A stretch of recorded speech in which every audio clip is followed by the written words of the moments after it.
Hey everybody, long time no live. I know that it's even darker than usual, but the place where I normally sit, there's like a spider like he has a whole operation happening, like like 2 inches above my head. And I like spiders, but not in my hair. So I had to move. Um, he's very busy. So we're going to talk about ketosis. Um, In particular, I want to talk about 3 misconceptions about ketosis, ketogenic diets, whatever you want to call them. So let's get started. Number one. Actually, which one should I start with? Okay, I'm going to start with this one. This is probably the most common misconception, and that is that low carb and keto are the same thing. They're really not. Okay, so like you can be eating really low carb and get into ketosis in the sense of like you're producing ketones and you're burning fat. But when we're talking specifically about a ketogenic diet and ketogenic macros, we're talking not just about cutting carbohydrate, but also cutting protein. Okay? Hi, Carrie. So protein needs to be low. Why? Well, protein is converted once you reach a certain threshold. Excess protein is converted into glucose in the liver in a process called gluconeogenesis. This is why there's no such thing as an essential dietary carbohydrate, because the body will make glucose, carbohydrate, from protein. So when you're talking about strict keto macros, ketogenic macros, and of course, when we talk about macros, we're talking about macronutrients. There's 3 of them: fat, protein, and carbohydrate. When you're talking about keto macros, you are talking about something like 80-20.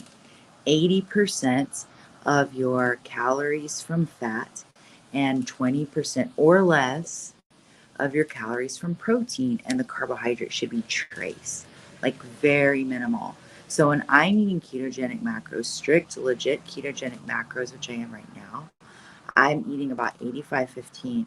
So most of my trace carbs come from like olives and pickles, because you need your sodium, not just sodium, but your salt, your sodium and potassium, especially, to be high. Because for complicated reasons that we'll get into in another video, when you're in ketosis, it's important to keep those salts up because it's easy to get hypernatremic, hyponatremic, and hypokalemic, low electrolytes. Okay. This has to do with the kidneys, and again, too much for the purposes of this video, but you want your salts up there. So you need to put a lot of sodium and potassium on your food, and you need to eat pickles, drink pickle juice, whatever. Okay, so the problem with consuming excess amounts of protein is that your liver is going to end up making glucose out of that. So you can end up having too much glucose and plateauing in your weight loss. This is a problem you see with a lot of carnivores, like strict carnivores who quit losing weight, like I did, is that they're like, oh, I'm eating strict carnivore. Why am I not losing weight? I'm low carb. I'm keto. Well, no, you're not keto, because your protein is too high. You're taking in too much protein. Your body's making glucose out of that protein. Guess what? You're not in ketosis anymore. So that is number one. The number one misconception about keto is that low carb or carnivore and keto are the same thing. They're not. You need to be looking at your macros. You need to be counting them. 85% of your calories from fat. Now, how do you figure that? Well, actually, I'll do another video on that. Cole has good videos on that. So, another misconception about keto is that keto is just for weight loss. It's not. There are many therapeutic uses for ketogenesis. A really important one is epilepsy, and this has been around since like the 1920s, even though sadly a lot of people today who are epileptic are taking a bunch of pills, still having seizures, and no doctor has ever told them the extraordinary therapeutic benefit of a ketogenic diet in treating epileptic seizures. We've known about this for like 100 years. But unfortunately, doctors don't make any money when you go keto for your epilepsy. They want to keep you on pills. And not all of them are doing it for that reason, but there's the standard of care you prescribe, Dilantin or whatever. However, ketosis can be highly therapeutic for epilepsy and is often used in children. Um, Cancer, okay, because what do tumors eat? They eat glucose. And mTOR, that's another video, but basically you don't want to constantly be in an anabolic state, the state of growth. It's not normal. It's normal from an evolutionary perspective for humans to cycle in and out of ketosis. When we have plentiful meat, but no, we're hunter-gatherers. We have plentiful meat, but fruit is less plentiful. Or, oh, now we're in the harvest season. We have more plentiful carbohydrate, but less meat. Okay, well, then you're out of ketosis. It's very normal to cycle in and out. It's not normal to be in a constant state of a constant anabolic state, which you get from consuming high amounts of protein and carbs. It's also good for gaining muscle, contrary to popular belief. All of these protein chasers, oh, I'm going to cut my fat and I'm going to eat chicken tits and rice and I'm going to carb load and then I'm going to bulk. You don't need to gain fat to bulk. You can lean bulk in keto. So if you're interested in that, and you probably should be, then you should watch some of Cole Robinson's videos. Go to YouTube and type in snake diet and watch some of his recent videos, because he's been doing these strict ketogenic macros for a while, and he's fucking ripped. He's like 5'6", 170 pounds. And the great thing about bulking on keto is that you can gain all the muscle you want without gaining fat. And this is something that all the gym bros want to argue with me and fight with me about, as if they're fighting with me. I didn't come up with this. I'm not a gym bro. I'm not lean bulking, although actually I kind of have started that. But if you want to learn about how to lean bulk without having to cut fat and increase carbohydrate and gain fat, this is what you see, this cycle where they're like, oh, I'm bulking, they gain all this fat, and like, oh, I'm cutting, and they lose all the fat. And in both phases, they're trying to gain muscle, but they're gaining fat, and then they're trying to lose fat, but they're losing muscle. And so it's this endless cycle. It doesn't need to be that way. Okay, so check him out if you want to gain muscle while you're in ketosis and not get fat and inflamed and cancerous while you're gaining. So first misconception is that low carb is the same as keto. It's not. Second misconception is that keto is just for weight loss. It's not. Third misconception, and I think this is like kind of a paradoxical one after what we've just talked about, because we just said keto is not just for weight loss. It's very powerful for weight loss, but just because you're in ketosis does not mean you're losing weight. I'm going to repeat that. Just because you're in ketosis does not mean that you're losing weight. You can be peeing on ketone strips and they're dark purple, and you're like, shit, man, I'm in deep ketosis. I must be losing weight. Why isn't the scale moving? Well, let me explain to you what ketosis is. What is the state of ketosis? Ketones are the end products of fat metabolism. When you show ketones in your urine, blood, or breath, it means that you have burned fat. It's an end product, so you've already burned the fat. Beta hydroxybutyrate, I hope I'm not mixing that up with something else from a different sector of my brain, but I'm pretty sure it's beta hydroxybutyrate. It's the most common ketone that we measure, that we see. That is an end product of fat metabolism. However, just because you're burning fat, if you're in ketosis, you are burning fat. You're a fat burning machine. You're not running on glucose. You're running on fat. That's good. However, it's not necessarily body fat that you're burning. It could be exogenous fat versus endogenous fat. It could be that you're burning the fat that you're eating instead of the fat on your body. That's why it's important to be in a caloric deficit. But what you don't want to do is to keep your eating frequency up and your calories down. You want to have some type of fasting component. You don't want to get yourself in a state where you're eating all the time, but you're cutting calories.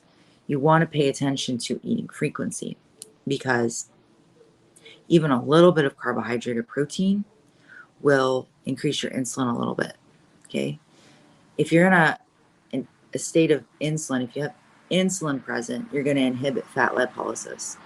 We're getting probably into the content of another video, and I have talked about this in many videos, but here's what you basically need to know. If you're combining ketosis, ketogenic diet, with some element of fasting, or you're keeping your macros really strict, you're not going to get hungry and you're going to fast naturally, okay? You're going to be in a caloric deficit without having to starve yourself or count calories. That's the great thing about ketosis. You're satiated. It is a diet that sees to satiety. And a diet that doesn't take care of satiety is never a successful diet in the long run. Our drive to be satiated is too powerful as human beings. So it's not so much that you need to worry about counting calories. You need to see to those macros. You need to get your 85% fat and your 15% protein, and the calories will take care of themselves. Okay. When you're eating that way, you can't overeat. It's like impossible. You have to force feed yourself past the point of comfort until you're like really, really hurting. And you're not going to be compulsively eating either, because those hormones are going to be under control. Okay, you're seeing to the leptin and the ghrelin. You're not going to be in a state of compulsive eating. Really, after the first 24 to 48 hours, all that compulsive eating that's hormone driven is going to go away when you're in ketosis. You're going to be satiated. Your blood sugar is going to be rock steady, and you're not going to overeat. You'll find it impossible to overeat. So you're going to be having these tiny little meals. As a female, I usually don't eat tops maybe 800 calories, and that'll be if I'm eating like once a day. But I've kind of left that behind, chasing that big meal, and I'm working on food discipline and keeping my meals small. So I'll probably have like 400 to 600 calories like twice a day. I'm not counting the calories. I'm looking at the macros. If I have half a can of Spam, like a little bit of cream cheese, some olives and peppers, I'm looking at maybe 600 calories there, and I'm perfectly satiated. I do that like twice a day. And then maybe the next day I'll fast, or the next day I'll only do one of those. So now I'm in a major caloric deficit. So I'm in ketosis. I know that I'm burning fat, but I know that I'm in a caloric deficit, and therefore I know that I'm burning body fat. That's the important distinction. You can pee on a stick and be in ketosis because you just ate an entire stick of butter, okay? But maybe you overate. You're still going to show in ketosis, even though you're burning endogenous fat and not your body fat. However, how easy is it to eat an entire stick of butter? It's not that easy.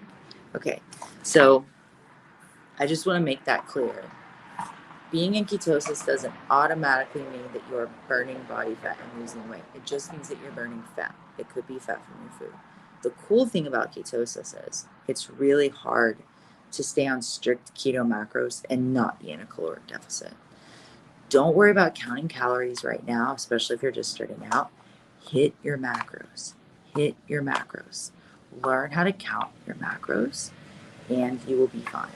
A good way to do this, especially when you're just starting out, is to use Spam or bacon. Now, you guys know how I feel probably about polyunsaturated fats and linoleic acid. However, you're not going to be doing this forever, okay? So don't worry about it for right now. Get a can of Spam, cut it in half. This can of Spam is about 1,000 calories. It's like 80-20 fat to protein. So you take that, half a can of Spam, cut it into 3 slices, and add a little bit of fat to it. Cream cheese, sour cream, butter, coconut oil, whatever kind of fat you like. When you're looking at these fats, you want to see 7 grams of protein to 1 gram. 7 grams of fat to 1 gram of protein. These almost pure fats, or totally pure fats, like coconut oil or butter, where there's virtually no protein present. So take your Spam, add some fat, and add some salt. Put no salt, which is potassium chloride. You can find it with the salt substitutes next to the salt in the spice aisle. It's called no salt. Put some of that on your food. Put some salt on your food. Eat some pickles, some olives, whatever. Now you've got your macros right, about 85-15 fat to protein, and you've got your sodium and potassium up. You're good to go. You eat one of these little mini meals like twice a day. If you have 20 pounds or less to lose, don't really worry about fasting. You can throw in a 48 like I did yesterday if you want to. Um, or you can just eat one or two of those a day. Or like yesterday, I had two of those and today I had one. Okay. You're going to be in a caloric deficit. Get some ketone strips. See if you're in ketosis. So I'm traveling next week, but when I get back, I'm going to start the 30-day challenge and just try to stay like in deep ketosis for 30 days. I have noticed that when I drink coffee, my strip gets lighter. I stay in like mild, moderate ketosis, but not as deep. So that's interesting. There's coffee with heavy cream. And I have heard of that happening. So I don't know. We'll see what I do about that. But anybody who wants to join me in the 30-day ketosis challenge, I will update you when I start that, but it'll be probably week after next. So anyway, that is 3 misconceptions about ketosis, and I hope it has been informative. Make sure that you go to YouTube and subscribe to Primal Weight Loss if you're not there already. If you're on Facebook, my group is called Primal Weight Loss. There's like 1,500 people in it. Please join. My Patreon, if you'd like to throw me a bone for the work that I'm doing, then please do subscribe. The subscribe levels are very cheap. It's basically just kind of a way of saying thanks for making all this free content. And I do occasionally put, exclusive content on there, and there's like videos that you'll have access to on YouTube that you won't have otherwise. That is patreon.com/primal weight loss. And you can find that link on my YouTube channel as well. My YouTube channel is Primal Weight Loss, which I think I already said that. You can, what else? Email me, fastcarnivore@gmail.com. And yeah, I think that's it for now. And make sure you go subscribe to Snake Diet YouTube because it's really great. His recent videos are extremely interesting. For so long, Cole was like, keto is trash, and now he's having great results from it. So make sure you check that out. Thanks for tuning in, and I will see you next time. Bye.